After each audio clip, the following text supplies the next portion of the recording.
Hi, this is Sydney, and today we're going to talk about turbos and boost controllers.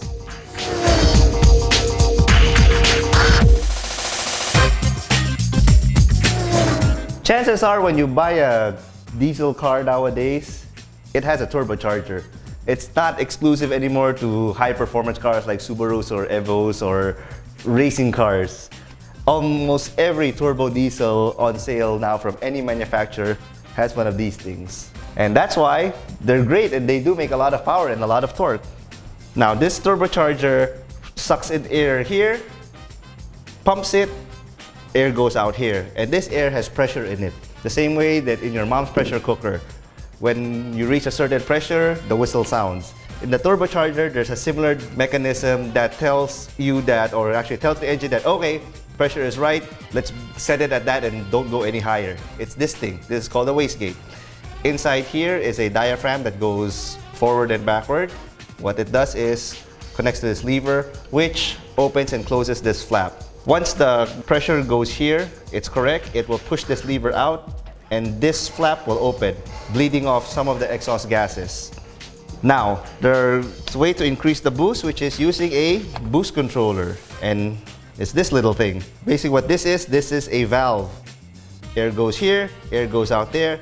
This little knob restricts how much pressure it goes in here. So if you blow here, you twist it, only little air comes out here, or a lot of air comes out here, delaying the signal to open and close the wastegate. And this thing simply just installs in between pressure side here and the wastegate. So the simplest is this goes here, this goes here, that goes there. That's the simplest way to go about it. Or the other way that they recommend is to a little bit more complicated, but can do a little bit more precise, is this way. In a nutshell, this is how it's connected. So how this works is this. There's pressure inside this line that goes to the wastegate. What we're doing here is we're bleeding some of the pressure off here. So let's say this one comes out at 14 psi.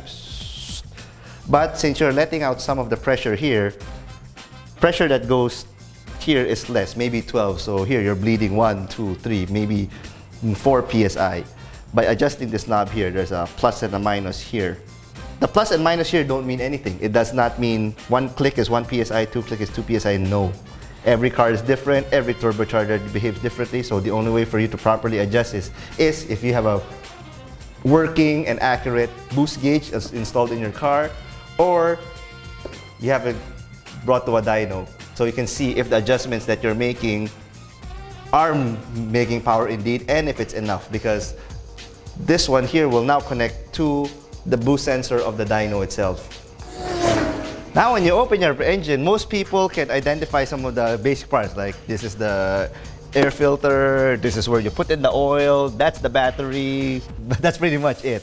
And for turbo diesel cars, like on this Montero where we're going to install the boost controller, this is your turbo down here.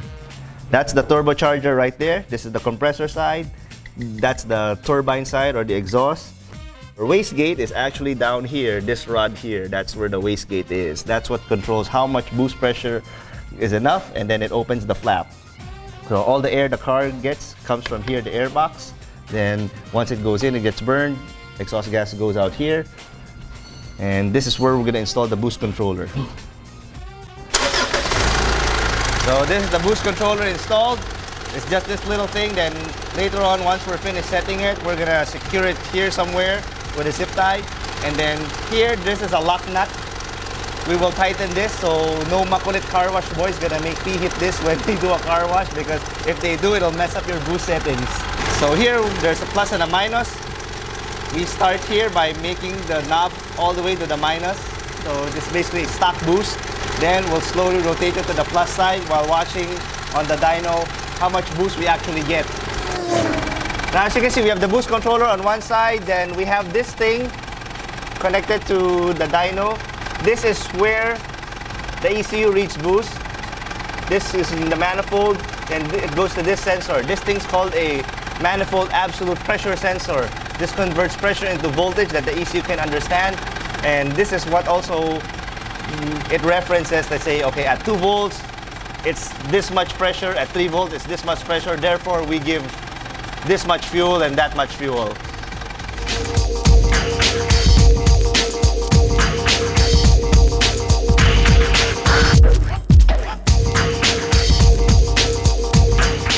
And that's how it works.